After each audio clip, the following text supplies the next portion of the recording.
The royal palace of the Zorath Empire was the safest place in the entire galaxy. Huge silver towers reached high into the sky, and powerful energy shields surrounded every wall. Thousands of guards watched every entrance day and night. Advanced security systems could detect even the smallest movement.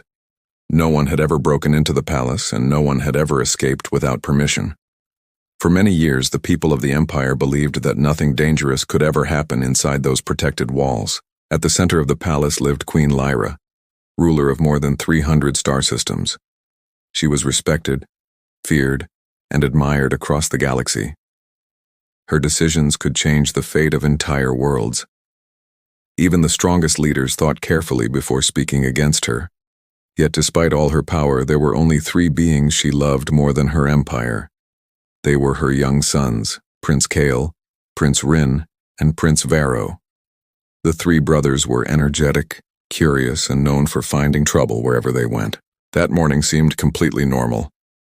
Warm sunlight passed through the crystal windows of the palace. Servants prepared breakfast while guards followed their daily routines. The 3 princes had spent the previous evening playing games and laughing together before going to sleep. Several guards had personally checked their room during the night. Everything appeared peaceful. Nobody imagined that within a few hours, the entire empire would be thrown into chaos. The first sign of trouble appeared shortly after sunrise. A palace caretaker entered the prince's chambers to wake them for breakfast. At first, she thought the boys were hiding somewhere in the room as part of another prank. She checked behind furniture, inside closets, and even under the large sleeping pods. The room was empty. Confused, she searched the nearby halls and gardens. After several minutes, her concern slowly turned into fear. The princes were nowhere to be found. Soon, security officers were informed about the situation. They quickly began searching every section of the palace. At first, nobody wanted to believe something was wrong. The princes had disappeared before during games, and they always returned a short time later. However, as the minutes passed, the search became more serious. Guards checked every room, every hallway, and every hidden passage. The palace was enormous, but there was still no sign of the 3 boys. When the queen received the news, she immediately left an important government meeting. Her expression remained calm as she walked toward the security center, but everyone around her could feel the tension growing. Officers rushed to display reports on giant holographic screens. Search teams continued sending updates from every corner of the palace. Each report brought the same answer. The princes had not been found. The queen stared at the screens in silence. Security footage from the previous night was examined frame by frame. The princes had clearly entered their room before bedtime. Guards had remained stationed outside the door. No unauthorized visitors had entered the area. Then something impossible appeared on the recordings. For exactly 12 minutes, every camera connected to the royal wing had stopped working. The screens showed only darkness before suddenly returning to normal operation. A cold feeling spread through the command center. The palace security network had never failed before. Engineers immediately inspected the systems, but they found no damage. There was no evidence of hacking, sabotage, or malfunction. It was as if those 12 minutes had simply vanished from history. The more experts investigated, the less sense the situation made. Every answer only created more questions. Hours passed, and the search expanded beyond the palace grounds. Military ships scanned nearby cities while intelligence officers questioned workers and visitors. No ransom message arrived. No enemy fleet appeared. No criminal group claimed responsibility. The princes had disappeared without leaving behind a single explanation. Across the empire, rumors began spreading rapidly. People feared that a terrible event was about to unfold. Finally, Queen Lyra rose from her chair and looked around the command center. Her eyes burned with anger and worry. Every officer immediately became silent. The room felt frozen as they waited for her words. She spoke in a low voice, but the threat behind it was clear enough for everyone to understand. "Find my sons," she said. The silence became even heavier. Nobody dared move or speak. Then the queen took another step forward. "Search every city, every station, and every world under my rule. I do not care what it costs. Bring them back." As officers rushed to obey her orders, one investigator continued examining the prince's room. Near one of the sleeping pods, he noticed something strange hidden beneath a table. Carefully, he picked it up and stared at it in confusion. It was a small blanket, not alien, human. The investigator's eyes widened as he looked at the unusual object. A single question filled his mind. Why would a human blanket be inside the royal prince's bedroom? Within hours, news of the missing princes spread across the Zorath Empire. What had started as a private palace emergency quickly became the biggest story in the galaxy. News channels interrupted their regular broadcasts to report on the disappearance. Citizens gathered around screens in homes, markets, and space stations. People could hardly believe that 3 royal princes had vanished from the safest place in existence. Fear and uncertainty spread faster than any official announcement. Many wondered if a powerful enemy had finally dared to challenge the Queen herself. Across hundreds of star systems, military forces were placed on high alert. Patrol ships increased their presence near important worlds, and border checkpoints became stricter than ever before. Several neighboring governments contacted the palace to offer assistance, but some secretly feared they would be blamed for the incident. Nobody wanted to become the target of Queen Lyra's anger. Her reputation was known throughout the galaxy. If she believed another species was responsible for harming her children, entire fleets could be mobilized within hours. Inside the royal palace, investigators worked without rest. Every piece of evidence was examined again and again. The strange human blanket remained one of the few clues they possessed. Scientists scanned it for fingerprints, DNA traces, and hidden technology. Surprisingly, they discovered nothing dangerous. The blanket appeared old and ordinary, the kind that could be found in countless human homes. This only deepened the mystery. Why would such a simple object appear in the prince's room on the exact night they disappeared? Meanwhile, engineers continued studying the missing 12 minutes from the security recordings. Some believed a highly advanced hacker had attacked the palace network. Others suspected an unknown technology far beyond anything currently available. Despite their efforts, no one could explain what had happened. The missing time remained a blank space in the investigation. It was as if someone had carefully erased those minutes while leaving everything else untouched. The lack of answers frustrated everyone involved. As the search continued, investigators noticed something unusual inside the prince's room. There were no signs of struggle. Furniture remained untouched and nothing appeared broken or damaged. The beds were messy, but not in a way that suggested violence. In fact, several experts reached a surprising conclusion. The princes had likely left the room willingly. Whatever had happened that night, the boys had not seemed frightened. This discovery confused the Queen even more. Her sons had been taught never to leave their protected quarters without permission. Late that evening, a breakthrough finally arrived. One of the technicians reviewing damaged camera files discovered a hidden fragment of footage. The clip lasted less than 2 seconds and was heavily distorted. Most of the image was covered by static and visual interference. Investigators crowded around the screen as the recording played repeatedly. The quality was terrible, but one detail was impossible to miss. A tall figure could briefly be seen moving through a corridor while carrying what appeared to be a small child. The room became silent as everyone stared at the image. The figure was not alien. It was human. The blurry footage quickly spread through the command center. Experts enhanced the image as much as possible, but the person's face remained impossible to identify. Still, the evidence was enough to change the direction of the entire investigation. For the first time, investigators had something concrete to follow. Questions immediately flooded the room. Who was the human? How had they entered the palace? Why were they carrying one of the princes? When Queen Lyra was shown the footage, her expression became cold. She watched the clip several times without saying a word. The officers standing nearby could feel the tension growing with every second. Finally, she turned toward her advisors and gave an order that stunned everyone in the room. "I want a complete list of every human currently on this planet," she said. The command center instantly came alive. Officers rushed to their stations while communication channels opened across the world. Databases were searched, travel records examined, and identification systems activated. Thousands of humans lived and worked on the capital planet. Every single one of them was now part of the investigation. As the search widened, no one noticed that the answers they sought were much closer than they imagined.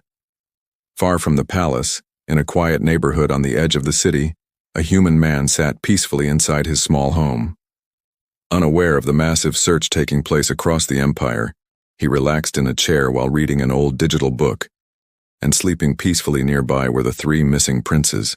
By the next morning, the investigation had become the largest search operation in the history of the Zorath Empire. Thousands of officers, intelligence agents, and military personnel worked around the clock. Every human living on the capital planet was carefully examined. Travel records, communication logs, employment histories, and security footage were reviewed. The Queen wanted answers, and nobody dared disappoint her.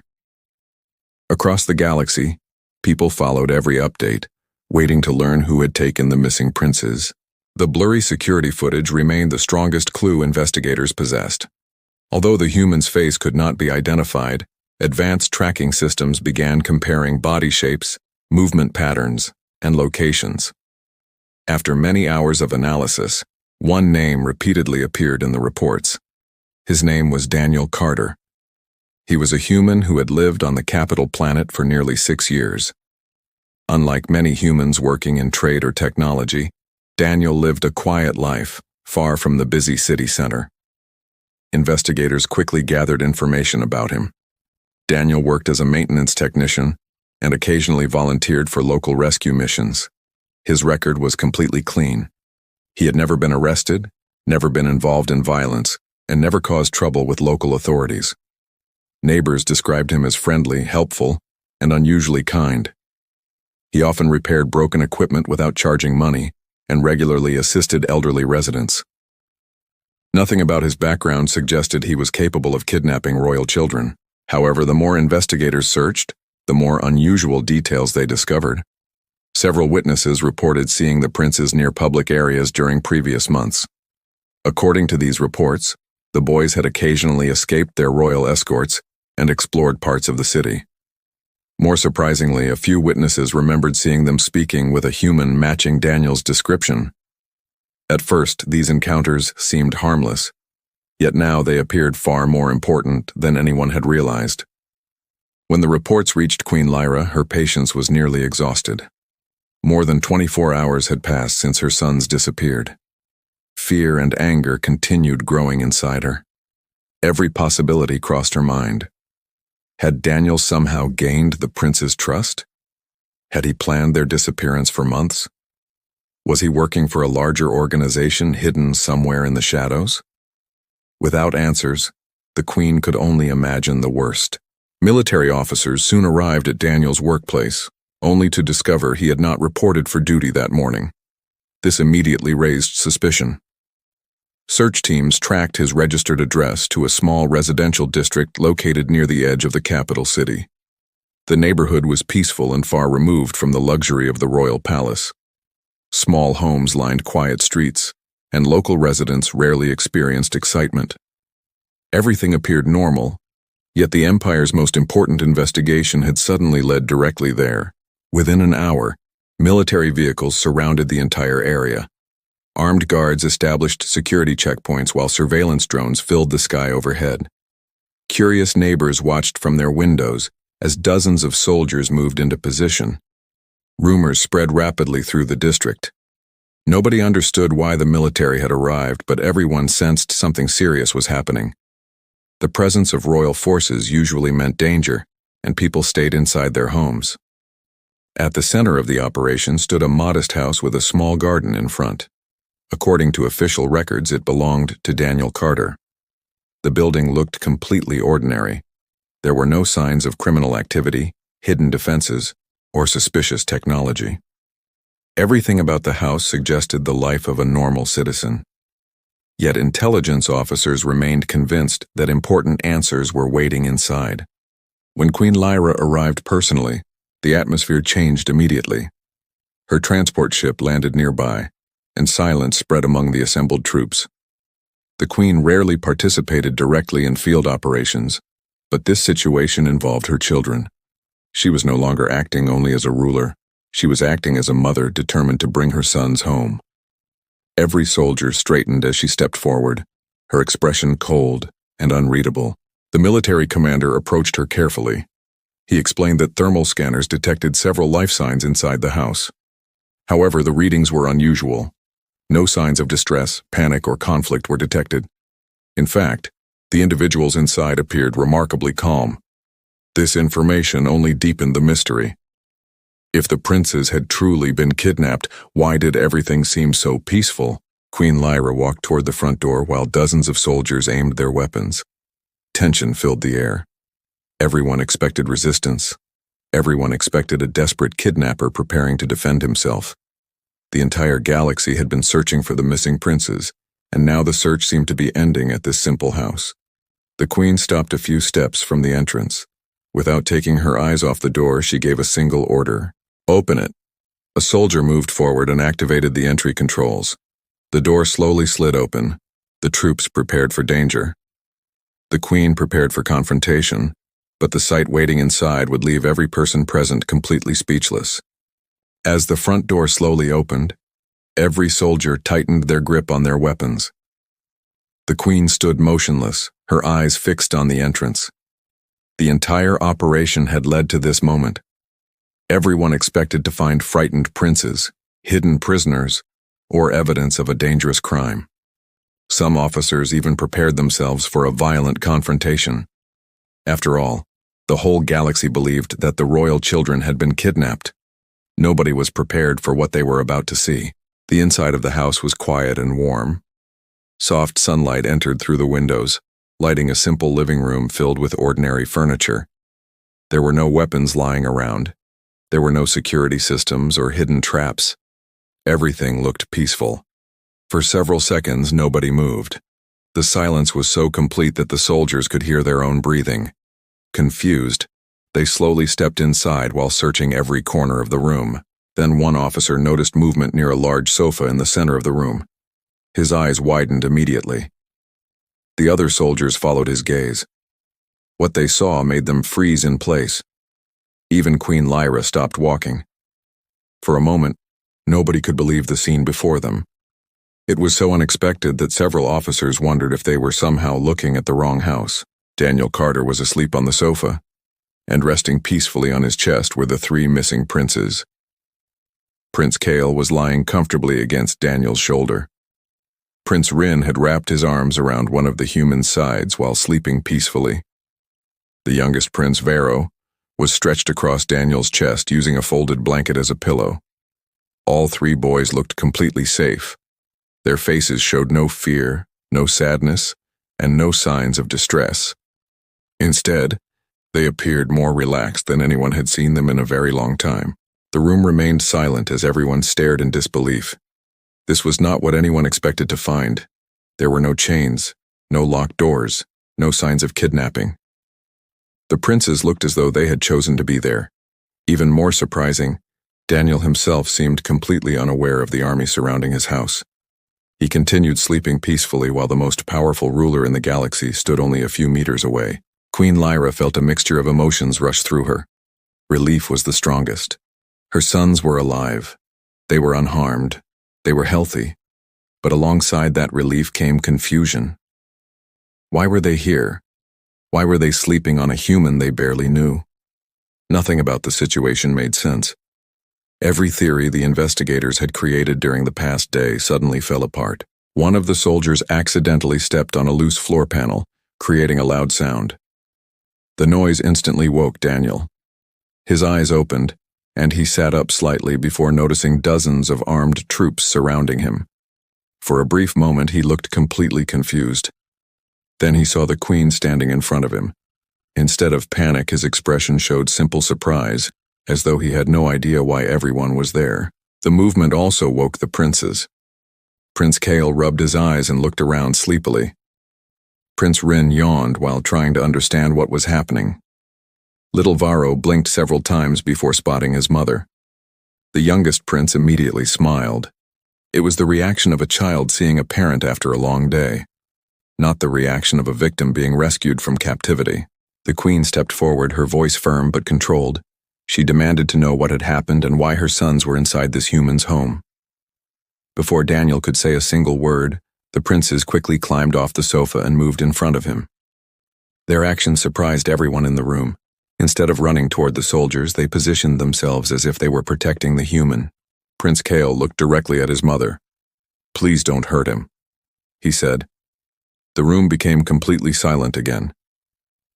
Queen Lyra stared at her eldest son, unable to hide her shock. The other two princes nodded in agreement. Fear suddenly appeared on their faces, not fear for themselves, but fear for Daniel. The soldiers exchanged confused glances. Nothing about this situation matched the story they had imagined.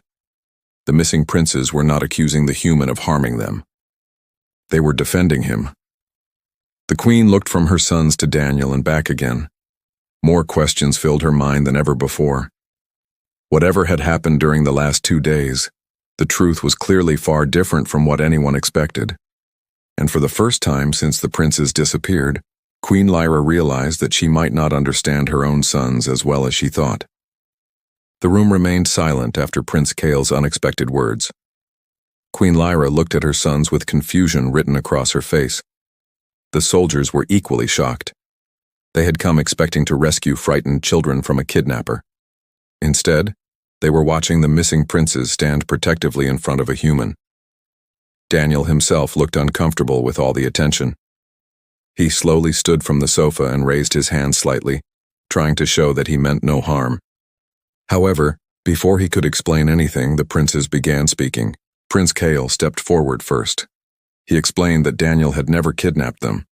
In fact, the princes had come to his house willingly. The queen's eyes narrowed as she listened carefully. Kale admitted that the 3 brothers had secretly left the palace several times over the past few months. During one of their adventures in the city, they had met Daniel by accident. At first, they had hidden their identities, introducing themselves as ordinary children. To their surprise, Daniel treated them exactly like normal kids instead of royal princes. Prince Rin continued the story.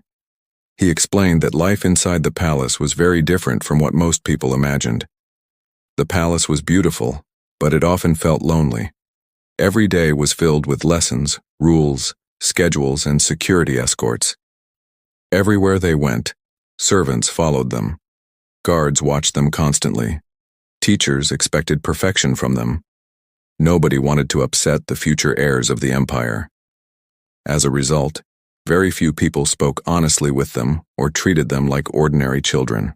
The queen listened quietly as her sons described feelings they had never shared before. Prince Rin admitted that many days felt repetitive and empty despite all the luxury around them. Whenever they made mistakes, people became nervous. Whenever they wanted to play, someone reminded them about royal responsibilities. Over time, the 3 brothers began feeling trapped inside their own lives. They knew they were privileged, but they also felt isolated from the world around them. Then Prince Varro spoke. The youngest prince explained that Daniel was different from everyone else. The human never cared about their status because he did not know who they really were. When they first met him, he simply saw 3 curious boys. He told them stories about Earth, taught them simple games, and listened whenever they wanted to talk. He laughed with them instead of bowing to them. For the first time in years, they felt free to be themselves. Daniel finally spoke and explained his side of the story. He admitted that he had no idea the boys were members of the royal family. They had introduced themselves using fake names, and he had never questioned their story. Whenever they visited, he thought they were children from wealthy families looking for a break from city life. He had simply enjoyed spending time with them. The idea that they were royal princes had never crossed his mind. As everyone listened, the atmosphere inside the room slowly changed. The image of a dangerous kidnapper disappeared completely. Daniel's home contained no evidence of criminal activity because there had never been a crime. The princes described afternoons spent playing games, helping Daniel cook meals, and listening to his stories. They spoke with excitement and happiness that surprised many of the soldiers present. Several officers realized they had never seen the royal children smile this much before. Queen Lyra remained silent for several moments after the story ended. Her gaze moved from one son to another. She noticed the comfort in their expressions whenever they looked at Daniel. She noticed how naturally they spoke around him. Most importantly, she noticed something she had not seen in a long time: genuine happiness. The realization struck her harder than any enemy attack ever could. For years, she had focused on protecting her children from every possible danger. She had built layers of security around them. She had given them the best education, the best opportunities, and every luxury imaginable. Yet somehow, despite all her efforts, her sons had felt lonely enough to seek comfort from a stranger. The thought filled her with guilt she had never expected to feel. The room grew quiet again as Queen Lyra considered everything she had heard. The galaxy's greatest mystery had finally been solved, but the answer was not what anyone expected. Her sons had not been stolen. They had simply gone to the one place where they felt understood. For the first time since the search began, the Queen was not angry. Instead, she found herself questioning whether she had truly been giving her children what they needed most. As her son stood beside Daniel, smiling and relaxed, Queen Lyra realized that the real problem had never been a kidnapper. The real problem had been much closer to home.